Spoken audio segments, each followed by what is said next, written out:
Nós estamos no meio de uma série chamada Marcos. Nós estamos olhando para o Evangelho de Marcos, o primeiro evangelho escrito, embora não seja o primeiro evangelho que apareça aí na sua Bíblia. Mas Marcos é o primeiro registro do ministério de Jesus Cristo que foi escrito.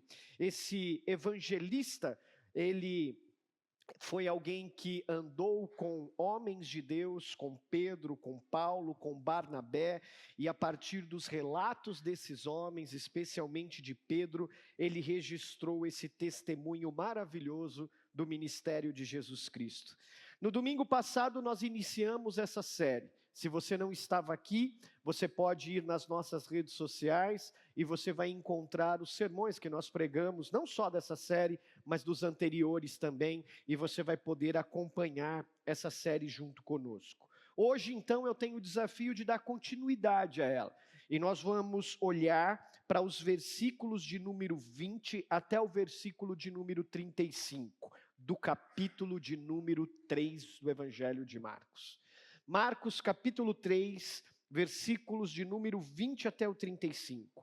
No último domingo nós terminamos no versículo 19, e então nós olhamos para esse texto e refletimos, olhando para um dos momentos mais marcantes do Evangelho de Marcos. Jesus sobe ao monte, e no meio daquela multidão que o seguia, ele chama aqueles que ele desejou que estivessem perto dele. Multidão não define quem é de fato seguidor de Jesus Cristo. Não foi isso que nós conversamos? Mas aqueles que ele chamou não para consumi-lo, mas para um relacionamento com ele. Eles deixam então esses 12 homens que eles chamam de ser apenas parte da multidão, deixam apenas de ser consumidores dos milagres de Jesus, e eles passam a se relacionar com Jesus. Só que quando nós terminamos o sermão no domingo passado, esse sermão terminou com uma pergunta.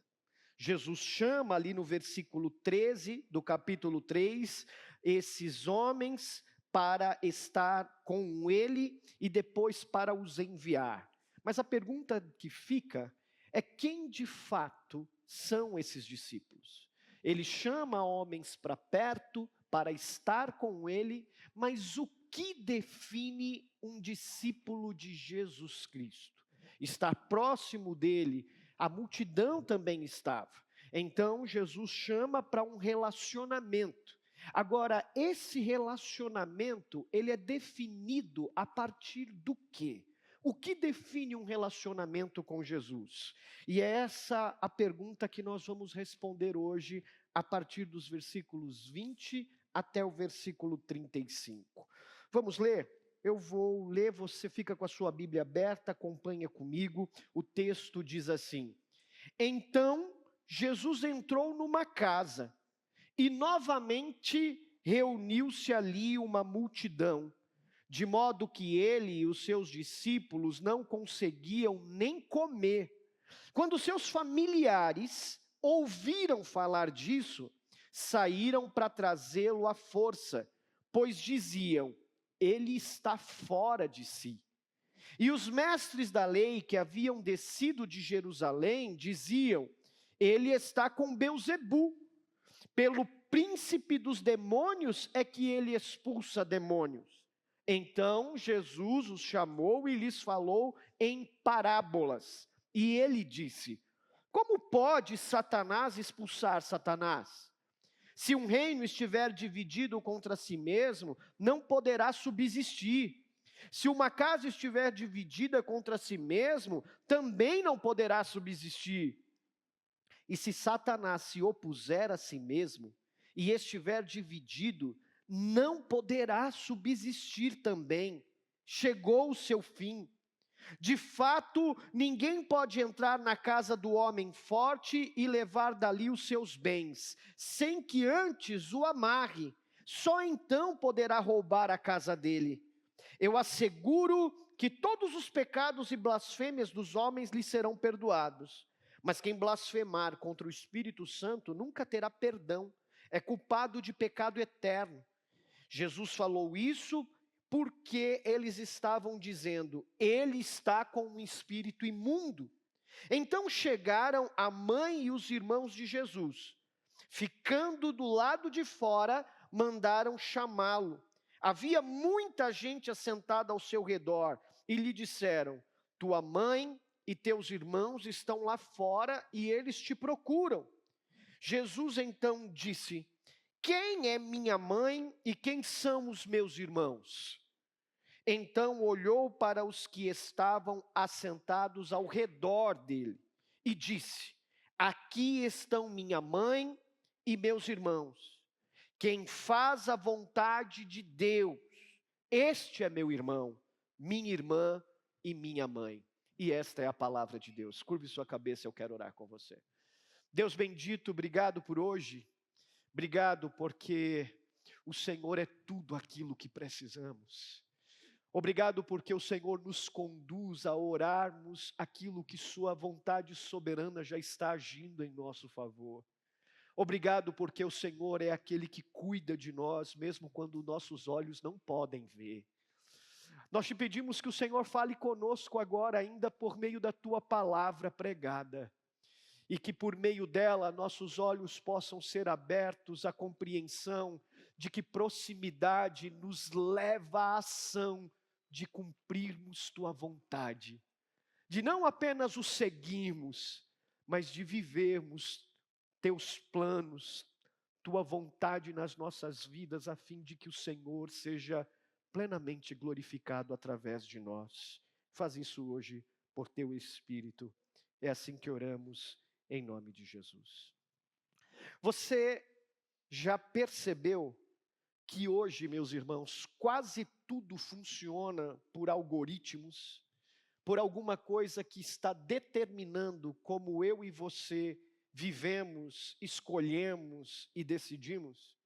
Nesse mundo das redes sociais, aplicativos, inteligências artificiais, todas estas coisas estão em todo o tempo funcionando por algum algoritmo que vai determinar o nosso gosto, as nossas escolhas e as nossas vontades, aquilo que você deve ver e não aquilo exatamente que nós gostaríamos de ver. O aplicativo sugere o filme que você gosta. O aplicativo sugere o tênis que você deve comprar. Só que isso não acontecia só agora. Isso acontecia ainda quando eles não existiam. Os comerciais sugeriam o que a gente deveria comprar. Os comerciais, eles sugeriam aquilo que a gente deveria gostar. Eu lembro que uma vez eu estava passando no aeroporto e estava ali na avenida e havia uma imagem de uma garrafa, só o seu desenho, só o símbolo, o desenho, o formato da garrafa e em volta dela a cor vermelha.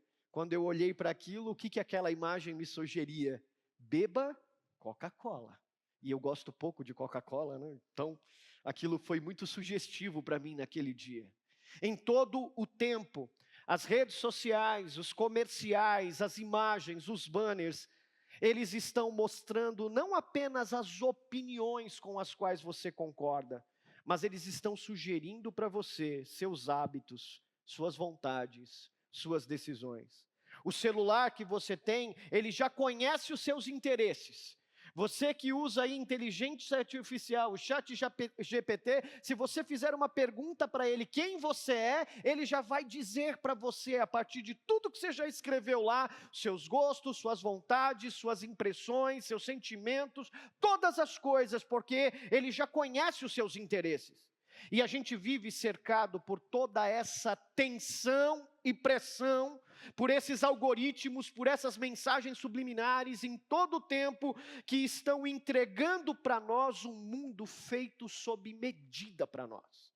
Um mundo que não tem como você não gostar. Você está em todo o tempo recebendo essas informações para que você tenha tudo às suas mãos sob medida.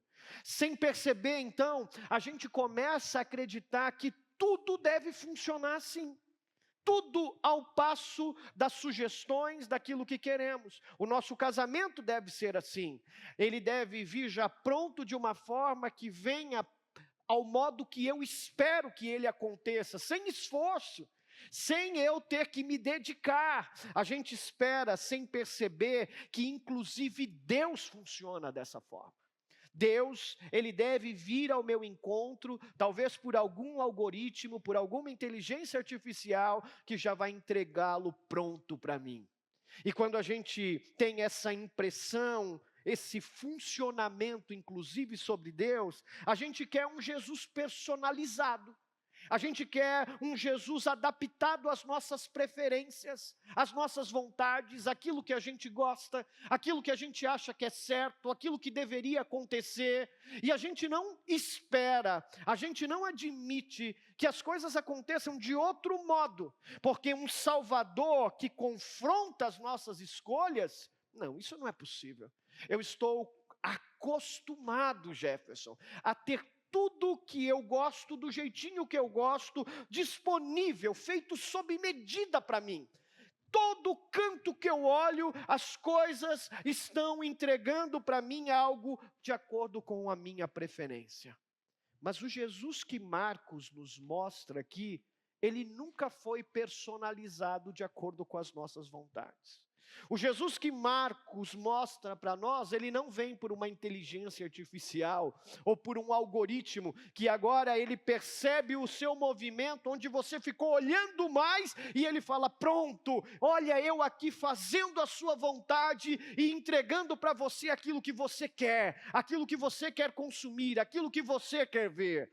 Não, o que nós queremos é isso. Um Jesus de acordo com as nossas vontades, de acordo com as nossas preferências, que não nos confronte. Mas o que Marcos nos apresenta é um Jesus totalmente oposto. Ele sempre confrontou as nossas expectativas. Ele sempre confrontou as nossas vontades. Ele confrontou as expectativas da multidão, como nós vimos, quando estavam pressionando ele, e ele então, no meio da multidão, escolhe 12 homens para dizer que relacionamento com ele é mais do que pressão, é mais do que estar perto, é mais do que querer consumi-lo. Ele quebra as expectativas. Ele quebra as expectativas dos escribas, dos mestres da lei, que estavam conspirando contra ele, querendo encontrar sobre ele alguma coisa para acusá-lo. E ele então mostra que ele age pelo poder do Espírito Santo, cumprindo a vontade do Pai. E então ele não é medido ou definido pelas agendas teológicas daquele tempo. Ele não é definido pela vontade dos mestres da lei. Mas ele também aqui nesses próximos versículos que nós lemos, Marcos vai nos mostrar que ele confronta, ele quebra as expectativas da sua própria família a respeito de quem ele é. Da percepção dos religiosos que o definem como alguém novamente que ele não era. E ele até hoje, meu irmão, minha irmã, continua confrontando as minhas e as suas expectativas, porque Cristo nunca foi um Deus personalizado de acordo com as nossas vontades, mas Ele é o Cristo que é revelado nas Escrituras. E quando eu e você entendemos isso, quem Jesus de fato é e quem Ele de fato se revela ser para nós, e não aquele Deus que nós queremos, então eu e você somos definidos por Ele, não pelas nossas expectativas, mas Ele revela-se a nós, e isso revela quem somos, a nossa identidade, a identidade daqueles que se rendem ao Senhor Jesus Cristo e ao seu senhorio. Tem algumas verdades aqui então para a gente entender isso, para a gente compreender quem Ele é, e esse Deus que não é de acordo com as nossas expectativas, e a partir disso, quem eu e você somos vivendo a nossa vida debaixo do senhorio de Cristo. A primeira verdade que a gente vai encontrar nesse texto, ela está aqui logo no início dos versículos 20 a 22. Nesses versículos, a gente vai entender que eu e você sempre queremos definir esse Jesus segundo as nossas expectativas. Só que quando a gente faz isso, a gente cria um falso Cristo, que não é o Cristo das Escrituras, para mim e para você. Dá uma olhadinha no que está escrito nesses versículos aqui. Então, Jesus entrou numa casa. Lembram-se? Ele estava no monte, a multidão o apertava, ele escolhe 12 homens, e aí depois disso, ele vai para essa casa e ali novamente se reúne uma multidão. Marcos não vai trazer esse contexto para a gente, mas se você olhar esse mesmo texto em Mateus, no capítulo de número 12, como aparece aí na referência que você está vendo, você vai entender por que a multidão novamente estava o seguindo. Mateus vai dizer que quando Jesus entra nessa casa, as pessoas trazem um homem endemoniado, cego e mudo, para que Jesus pudesse curá-lo. É isso que está acontecendo aqui. De modo que então, essa multidão vê Jesus curando esse homem da sua cegueira, vê Jesus curando esse homem da sua mudez, e ele também expulsa os demônios. E essa multidão se concentra nessa casa, a ponto de que nem Jesus, nem os discípulos conseguiam comer. Eles o apertavam. E olha só o que diz então o versículo 21. No versículo 21 entra em cena um outro grupo. Não são mais os escribas, não são mais a multidão, não é os discípulos que ele separou, é a sua própria família. Olha o que está escrito então.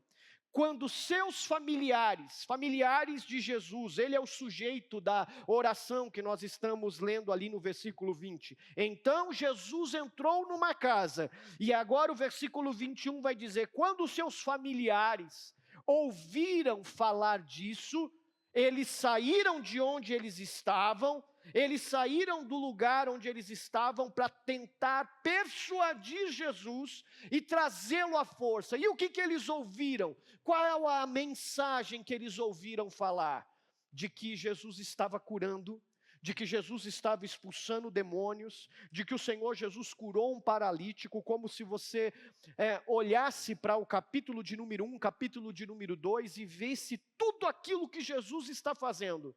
Eles ouvem falar disso e ele ouve também dizer que os escribas estão perseguindo Jesus para conspirar contra ele. Então essa família de Jesus, eles vão até ele com uma intenção: fazê-lo sair de onde ele está à força. O evangelista João, no capítulo de número 7, ele vai trazer um contexto importante para a gente entender isso também. João vai dizer que os irmãos de Jesus não acreditavam no seu ministério. A família direta de Jesus não acreditava na mensagem do evangelho que eles estavam pregando. E aí então Marcos vai dizer por que isso estava acontecendo.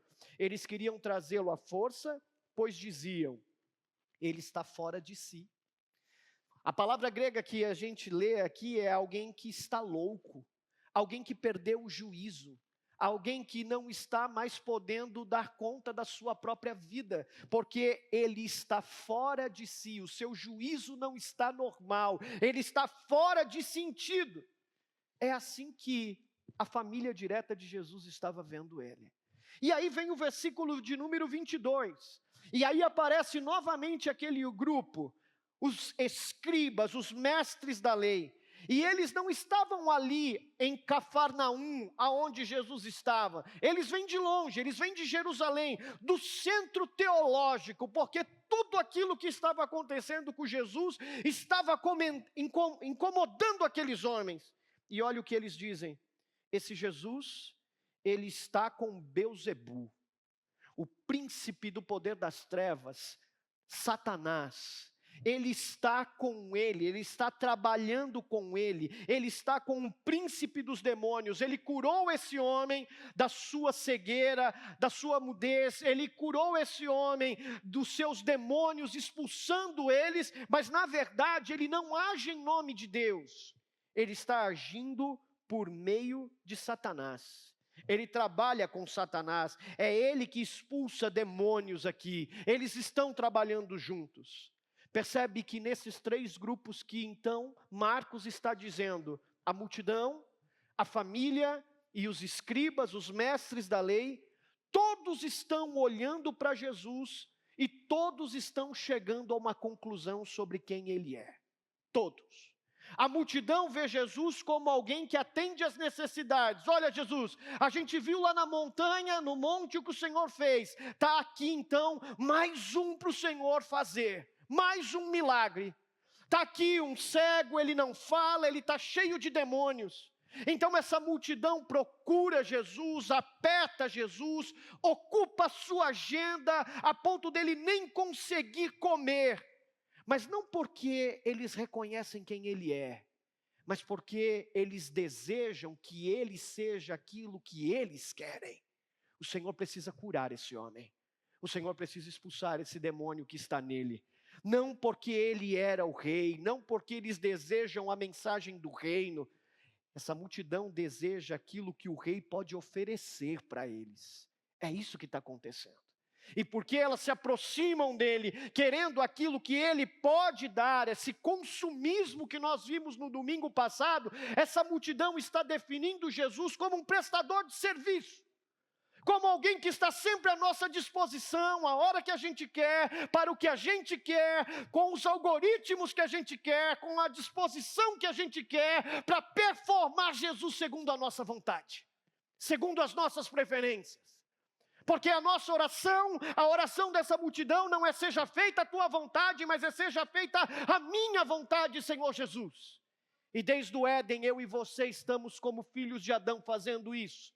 Se submetendo não ao senhorio de Cristo, mas à nossa vontade, porque Ele disse, se vocês comerem do fruto, então vocês morrerão. E o que eu e você fizemos, foi exatamente o oposto. Foi querer que a vontade de Deus se submetesse à nossa vontade. E então eu e você comemos do fruto, e desde então, como filhos de Adão, estamos experimentando as consequências do pecado, da queda na nossa vida. Mas não só isso, não é só a multidão que está definindo Jesus segundo suas expectativas, a família dele está fazendo isso também. Olha como a família dele o define, ele está fora de si.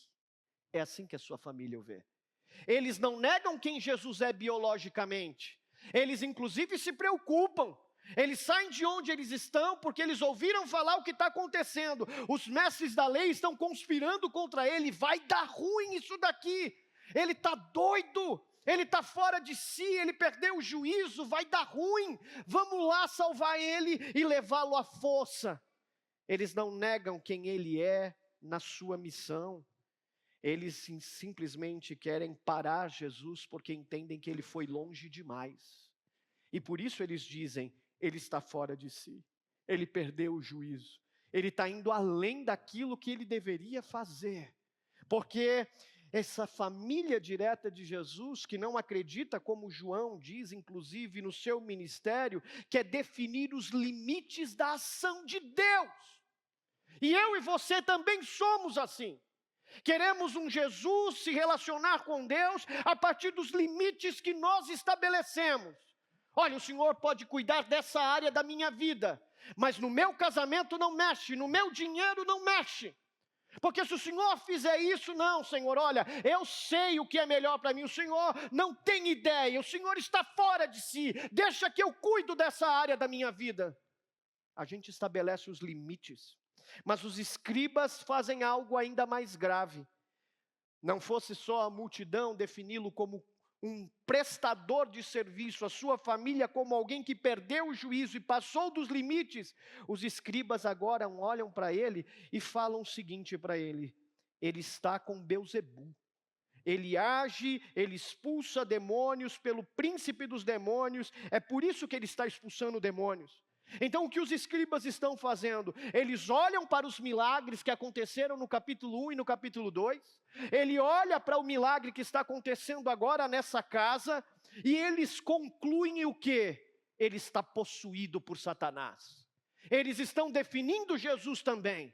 Eles estão vendo todos os acontecimentos e ao invés de se renderem ao senhorio de Cristo, eles definem Jesus, eles concluem que Jesus está agindo por meio de Satanás. Perceba então comigo, irmãos, que todos esses grupos possuem uma definição sobre Jesus. A multidão cria em um Jesus útil. A família cria em um Jesus aceitável, até os limites que pode se negociar. E os escribas criam em um Jesus perigoso, porque ele é usado por Satanás. Todos estão tentando aqui encaixar Jesus de acordo com as suas categorias. Todos estão aqui tentando personalizar Jesus de acordo com os seus algoritmos. E esse texto então fala muito comigo e com você, porque eu e você fazemos isso todos os dias na cidade onde que a gente vive. A gente vive em uma cultura que transforma tudo em produto, irmão, inclusive a fé. A gente procura uma igreja que resolva os nossos problemas. A gente procura um pastor que seja fofinho, mas que não nos confronte. Porque se ele nos confrontar, então, não sei, ele não serve. A gente procura uma igreja que tenha salas, que tenha ar-condicionado, que tenha um programa legal de educação. A gente procura sistematizar a fé e a religião de acordo com as nossas necessidades e vontades. Uma mensagem que alivia a nossa ansiedade, um Jesus que nos ajude a prosperar, que nos dê a chave do carro, a chave da casa, o dinheiro na conta, mas um Jesus que não interfira na maneira como eu administro o meu dinheiro. Não, aí não. Eu quero benefício, mas eu não quero que o Senhor me diga o que eu tenho que fazer com o meu dinheiro. Essa conversa de generosidade, não, eu quero dizer o que é generosidade. Eu quero estabelecer os limites da generosidade. Eu quero que o Senhor me ajude no meu casamento, mas eu não quero que o Senhor diga para mim o que eu tenho que fazer no meu casamento. Eu quero que o Senhor salve o meu casamento, mas eu não quero que o Senhor diga para mim que eu tenho que morrer para que a minha esposa seja salva. Eu não quero que o Senhor diga para mim que eu tenho que ser uma mulher sábia para salvar o meu casamento, porque quem define o que é sabedoria sou eu e não o Senhor. Eu e você estamos querendo um Jesus segundo as nossas preferências, que nós conduzimos como nós queremos, que nós educamos, que nós dizemos a Ele como as coisas devem ser feitas. Também podemos construir um Cristo que apenas não só faz o que queremos, mas que também confirme as nossas opiniões. Um Jesus que sempre votaria no candidato que eu votaria. Com certeza Jesus é de esquerda, com certeza Jesus é de direita. Porque a gente quer um Jesus que confirme as nossas opiniões, não é? Um Jesus que sempre concorda com as nossas escolhas. Eu tenho certeza que se Jesus estivesse aqui no meu lugar, era isso que ele faria. E não o que eu faria se Jesus estivesse aqui. Nós sempre queremos o oposto. Um Jesus que no fundo, eu e você não rejeita. Um Jesus que eu e você reconhece. Um Jesus que eu e você viemos aqui todos os domingos. Só que um Jesus que nós preferimos que ele seja domesticado. Que ele fique de acordo com os limites que estabelecemos. Mas deixa eu te dizer uma coisa, meu irmão. Cristo não é moldado à nossa imagem e semelhança. Jesus não é moldado segundo as suas preferências e as suas vontades. Jesus não é o seu animalzinho de estimação, o seu pet, que você domestica ele como você quer. Senta, rola, vira, finge de morto. Não. Ele vai confrontar as áreas da sua vida, porque ele não se fingirá de morto, porque ele ressuscitou ao terceiro dia, ele está sentado no trono do universo, e ele governa soberanamente cada centímetro da nossa vida, da nossa existência. Então você não vai dizer para ele como que ele deve agir na sua vida. E se você está então procurando um Jesus assim, como a multidão, que o consome, como a família que estabelece limites, como os escribas que dizem que ele age segundo o poder de Satanás, porque eles queriam um Jesus que agisse segundo as suas vontades, você está procurando um Jesus errado. Sinto em decepcionar você, mas esse não é o Jesus do Evangelho, não é o Cristo que morreu e ressuscitou ao terceiro dia. Então a pergunta que eu e você precisamos responder é como eu e você estamos definindo Jesus. Porque parece piedoso, porque parece religioso, mas você reconhece Jesus segundo as suas próprias preferências e vontades. Agora, olha que interessante, meus irmãos, depois que todos falam sobre Jesus e o definem segundo suas categorias, agora o texto vai mostrar para nós que Jesus vai falar. e não mais aqueles que o definem. E quando ele fala, ele muda completamente a narrativa. Vamos olhar o texto aqui. A segunda verdade, então, que Marcos vai trazer para a gente, ela está dos versículos 23 até o versículo de número 30. Nessa verdade aqui, a gente vai entender que Cristo, ele não se submete às nossas definições. Eu e você somos aqueles que devem se submeter à sua revelação, porque ele não se submete a nós, ele é outro. Olha o que está escrito no texto. Então, Jesus ouve tudo isso, e ele chama esses homens, ele chama esse grupo que está ali, falou em parábolas com eles e diz assim, vamos lá, 4 argumentos aqui que ele vai apresentar. Primeiro, como pode Satanás expulsar Satanás? Quer dizer que eu estou trabalhando com ele, e é a partir disso que eu estou lutando contra ele também? Isso não é lógico. O argumento de vocês não é válido, não é um silogismo perfeito. Ou seja, como é que eu posso trabalhar com ele e estar lutando contra ele ao mesmo tempo? E aí ele vai então demonstrar isso. Se um reino estiver dividido contra si mesmo, ele não pode subsistir. Segundo argumento. Terceiro argumento, se uma casa estiver dividida contra si mesmo, também não poderá subsistir. Não tem como isso acontecer. E aí vem o argumento dele no versículo 27.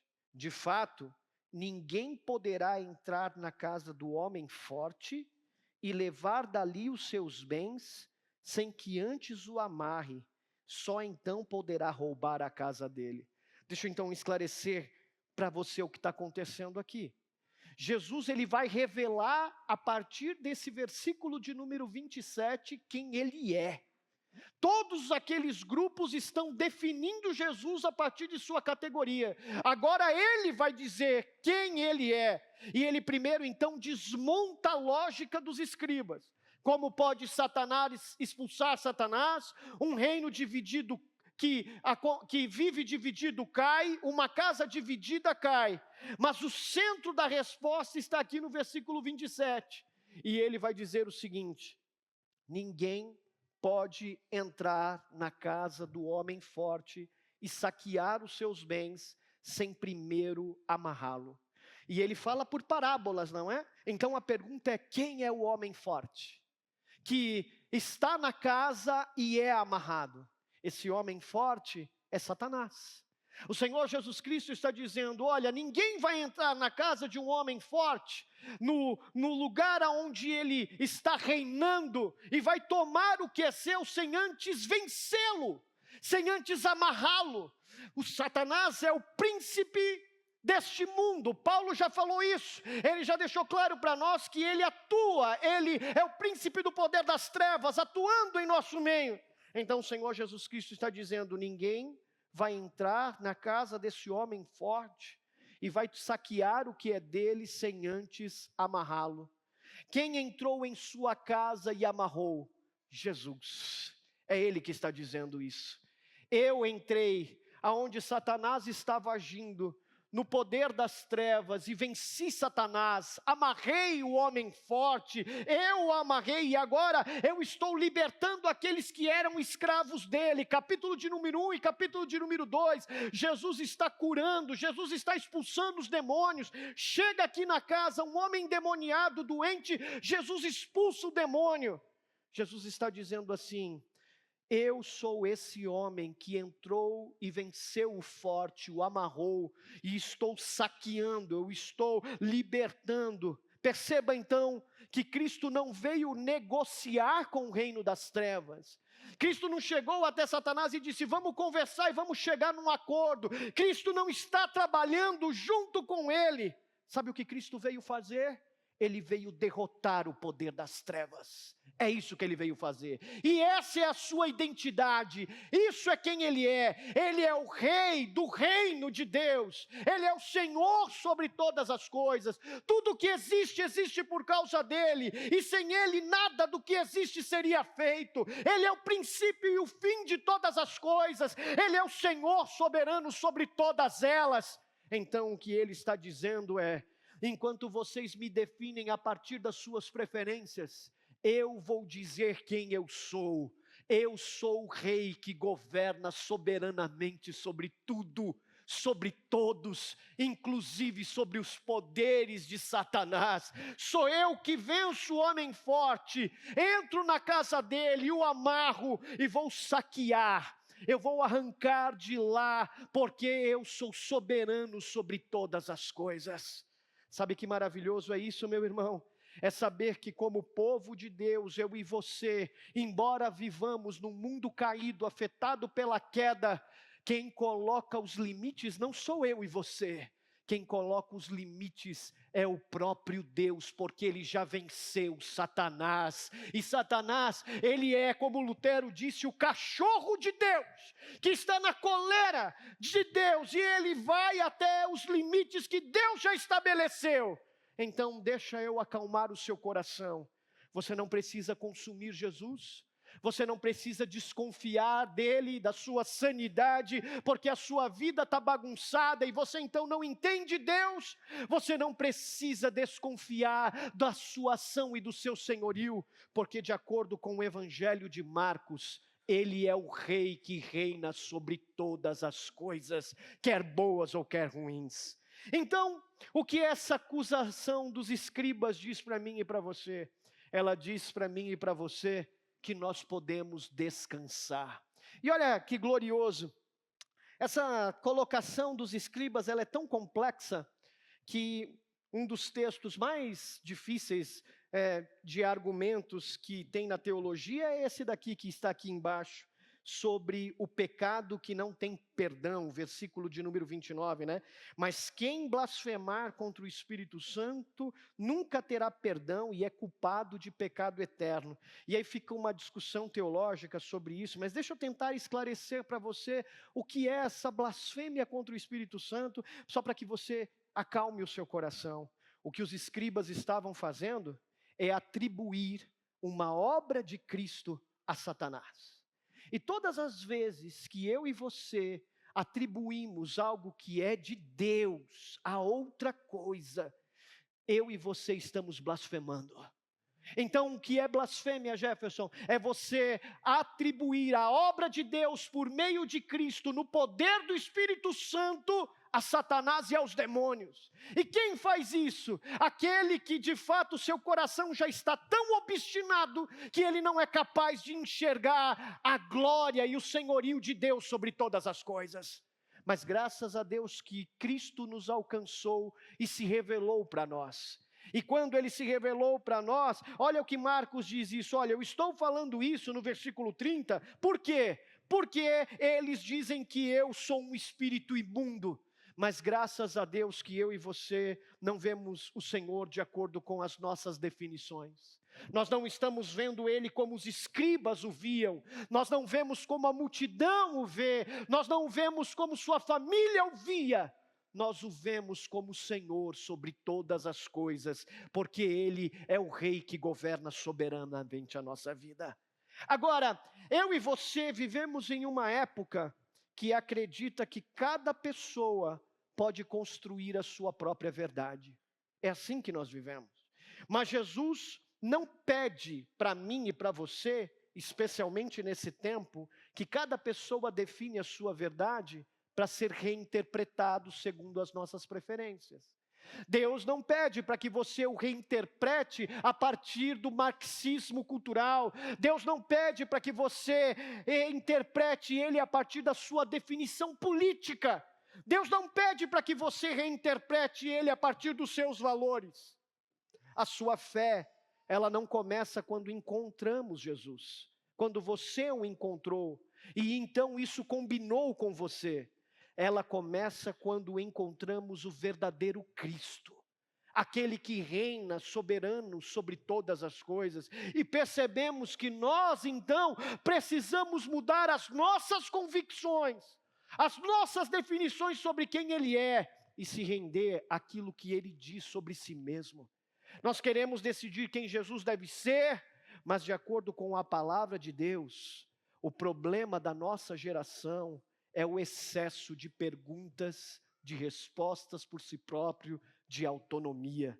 Mas o discipulado que Jesus chama os seus discípulos para perto, irmão, é diferente. O discipulado, quando Jesus nos chama para perto, Ele confronta as nossas vidas para dizer quem Ele é. E Ele, quando faz isso, define, reorganiza quem nós somos. E essa é a terceira verdade e última que eu quero compartilhar com você. Quando deixamos Jesus ser quem Ele é, e não a partir dos nossos pressupostos, mas o Rei que governa e que vence e que age soberanamente, Ele faz algo extraordinário. Ele vai redefinir nossas agendas. Dos versículos 31 a 35, é isso que você vai encontrar. E olha que maravilhoso. Nessa verdade, a gente percebe que quem se rende ao verdadeiro Cristo recebe uma nova identidade. Olha o que está escrito. Então chegou a mãe e os irmãos de Jesus. Lembra? A família dele ouviu falar e veio. Agora Marcos está dizendo que eles chegaram. Chegou a mãe e os irmãos de Jesus. E aí, ficando de fora da casa, alguém olhou ali que eles chegaram e eles falaram assim, manda avisá-lo que eu estou aqui. Mandaram alguém chamá-lo. E o que eles queriam? Lembra do versículo de número 21? Eles queriam trazê-lo à força porque eles achavam que ele estava fora de si. E aí olha o versículo de número 32. Havia muita gente assentada ao seu redor e lhe disseram, tua mãe e teus irmãos estão lá fora e te procuram. Eu não sei se você consegue perceber o contraste aqui. No versículo 31, Marcos faz um contraste tão bonito com o versículo 32. A família está lá fora, mas existe um grupo que está sentado à mesa ao redor dele. Enquanto uns definem Jesus a partir das suas preferências, e estão distante dele, estão lá fora, querendo definir Jesus a partir das suas relações de consumo, querendo definir Jesus segundo suas próprias preferências de limites, definindo Jesus sobre sua atuação. Eles estão lá fora, mas tem um grupo que ele chamou para sentar perto dele, na mesa, ao redor dele.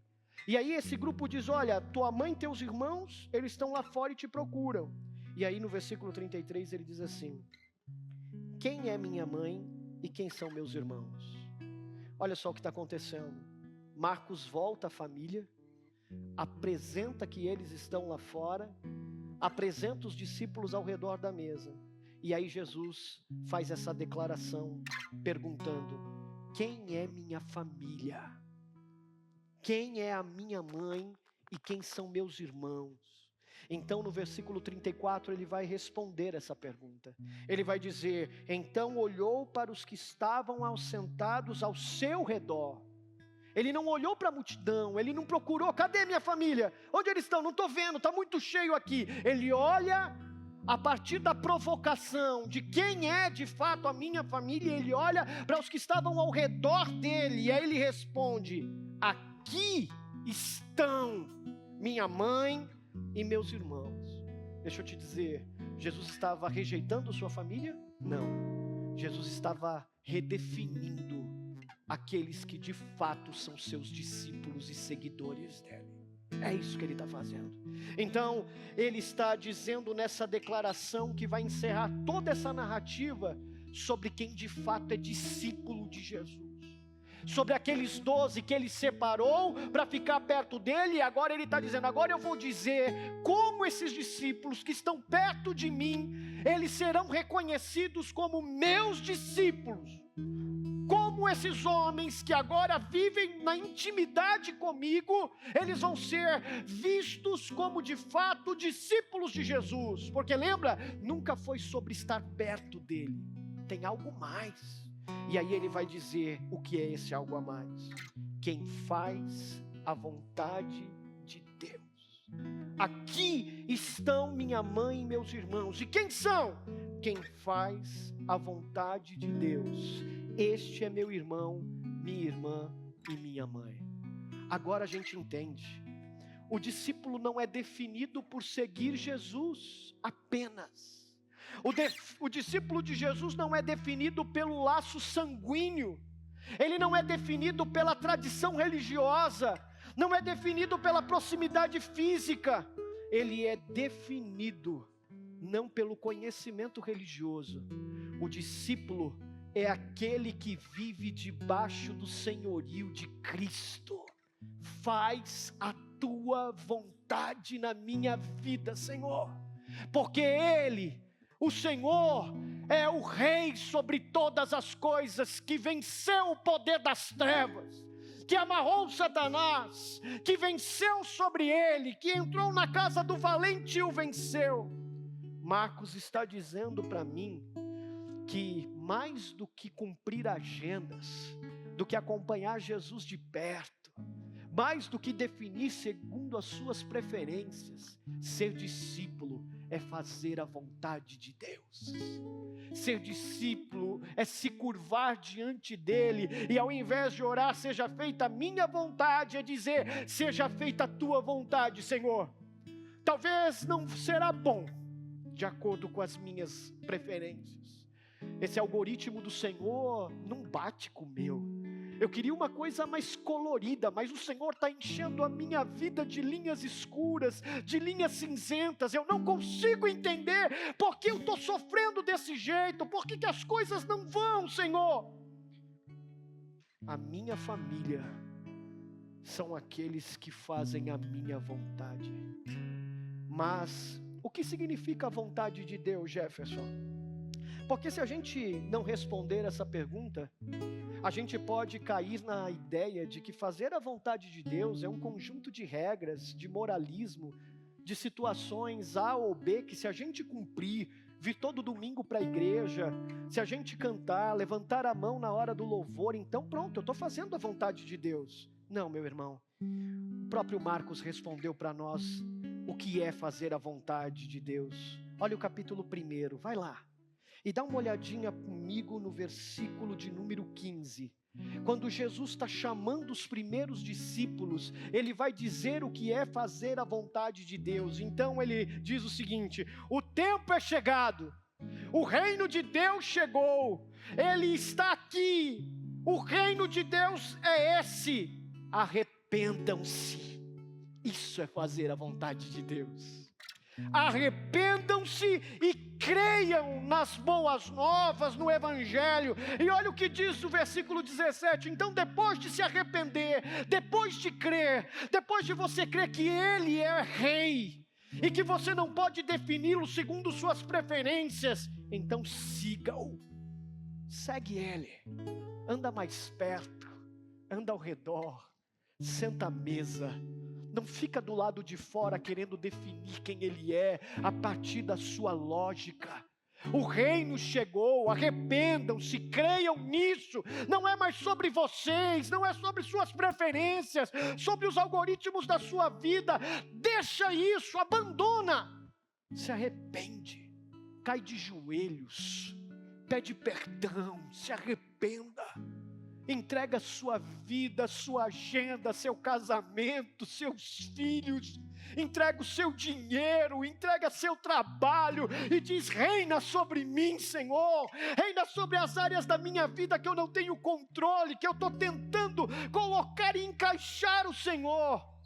Fazer a vontade de Deus é responder a isso, irmãos, é se arrepender, é crer, é segui-lo.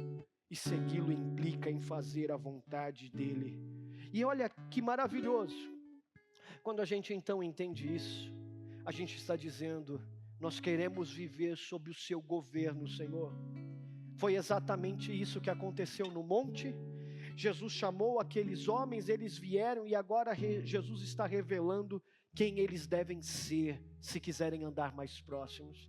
E aí ele faz uma revelação maravilhosa. Ele diz assim: se vocês fizerem a minha vontade, vocês serão meus discípulos. E qual é a consequência disso? Este é meu irmão, minha irmã e minha mãe. Sabe o que é isso? Família. Jesus está te convidando para agora, nos méritos dele, se arrepender, crer, segui-lo e voltar para casa, sentar na mesa do Pai, ter um lugar à mesa, se reconciliar com Ele, não ficar do lado de fora, mas agora ser família de Deus. É isso que Jesus fez comigo e com você. Na cidade, a gente vai passar boa parte da vida tentando provar quem a gente é. A gente vai querer que a nossa identidade seja definida pelo trabalho, pelo dinheiro, pelas viagens. O trabalho diz que somos o cargo que a gente ocupa. As redes sociais dizem quem somos à luz da imagem que a gente projeta, de quantos seguidores a gente tem. O mercado vai dizer quem você é a partir daquilo que você consome. O desempenho diz que valemos aquilo que produzimos. Mas se eu e você entendermos o que é ser discípulo de Jesus, Jesus vai olhar para homens e mulheres simples, comuns, como a gente viu no domingo passado, ele chamando homens improváveis, mas que se renderam ao seu senhorio. E ele vai dizer para você: você não é definido por essas coisas, você é minha família, você tem um lugar na minha mesa, eu sei quem você é, eu conheço tuas necessidades, porque você me conhece. Eu sou o rei sobre a sua vida. Então essa identidade, meu irmão, muda tudo na nossa agenda. O marido deixa de perguntar apenas como posso ter um casamento melhor, e então ele passa a perguntar como um filho de Deus ama a sua esposa. Porque o que define a nossa agenda não é mais as nossas convicções, é a agenda do reino, é a agenda daquele que cumpre a sua vontade. A mãe deixa de perguntar apenas como eu posso controlar meus filhos, e ela passa a perguntar como uma filha de Deus discipula seus filhos e faz eles serem a imagem e semelhança de Jesus. O profissional deixa de perguntar apenas como eu posso crescer na minha carreira, será que um MBA, uma pós? E ele passa a perguntar como alguém da família de Deus trabalha para glorificar a Deus aonde ele está. Porque Deus não é mais definido de acordo com as suas agendas, com as suas convicções, com os seus algoritmos. O discípulo faz a vontade de Deus, e isso muda a nossa identidade, redefine quem somos. No domingo passado a gente viu Jesus chamar discípulos. Hoje Marcos responde quem eles são. Todos tentam definir Jesus: a multidão, a família, os escribas, você, eu. Mas Cristo não permitiu que sua identidade fosse construída pela opinião das pessoas. Ele revelou quem ele era. O rei que venceu o homem forte e então fez algo surpreendente. O cordeiro, ele verteu o seu sangue, nos reconciliou à família de Deus, nos deu um lugar na mesa. Então, enquanto todos tentavam definir Jesus, Jesus definiu quem ele é e quem pertence à família dele. A pergunta para você que fica hoje, então, para você responder, não é quem eu gostaria que Jesus fosse.